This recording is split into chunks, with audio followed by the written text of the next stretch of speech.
So we are saying, look, what we really need to be focusing on, how do we as a society change the way we do things for the better? Right?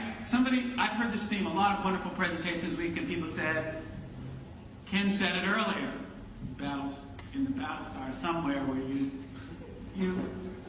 why is my life going to be better? And by the way, I think Ken did open your eyes. It's not a given that it's better. We get techno-ecstatic. Check this out, look what I can do. This is so cool. My wife keeps me encouraged. She says, why? Why does anybody want to do that? Right? If you can't really start demonstrating why am I happier, healthier, more prosperous, why are my children better fed and better educated, why isn't my commute shorter, why isn't my house cheaper, why isn't my utilities or my commerce life simpler, then you're doing nothing. Right? So I think a big breakthrough in some ways from this conference is that's what we need to be talking about. Right? These are just some ideas. In a minute I want to walk through this, I want to get you in the conversation. What shouldn't be on there, what should be on it? I think government services is huge. First of all, because this is something all of us, related to government in one way or the other, can influence. Right, I've seen senators here, I've seen legislators here, I've seen mayors here, I've seen state legislators, governors, federal officials. Do you go home and make people do this stuff? Right, if you run a public utilities commission, you're a mayor of the city, are you eating the dog food? Right? Are you just going to conferences, coming back, and picking up your rotary dial phone and going back to work? The mayor of Greenville told us it can be different, right? You have got to be an evangelist. You've got to be passionate and demand that your own services and goods and those you interact with begin to do it differently. Because when consumers are forced to not walk to the DMV, right, and it's easier and more efficient, Ken's right, some experiences suck, but I'll tell you, in Virginia, they saved my life by converting the DMV to online. You can do everything in a matter of minutes. It used to take days out of my life.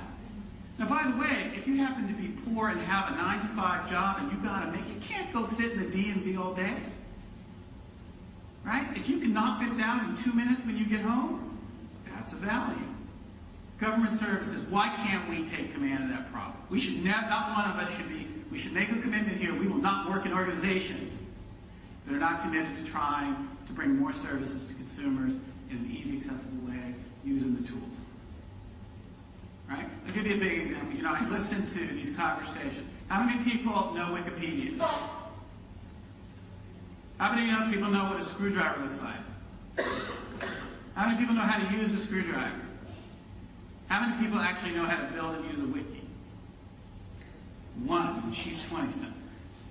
You don't, right? You just kind of intellectually know what it is. But could you plan a camping trip using a wiki, which by the way is a very powerful way to do it? Would you know how to put one up? Would you know how to get people to use it? We're talking, we're not walking. Right? You gotta go learn how to do these things, teach people to do these things, to actually be productive. Government services is huge, I think, and the other reason we realize is because it aggregates demand. I wish I had the numbers, but the amount of dollars expended by the federal and state governments on goods and services in this society are enormous. The private world will adapt to an enormous consumer in the market who, by the way, insists that if you're going to bid on this contract, you must be able to do it this way. If you're going to buy services, you must be able to deliver them in this way. So that's big. Education. You know, it breaks my heart we don't hear enough about education in the election, but let me tell you, my view is this is the central problem of America's future, right? We're a great empire of the 20th century. I don't think it's a given we're a great empire for the 21st century.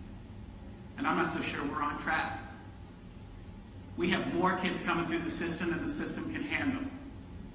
Right? We have more demands, more competitive educational demands on the kids than they can handle.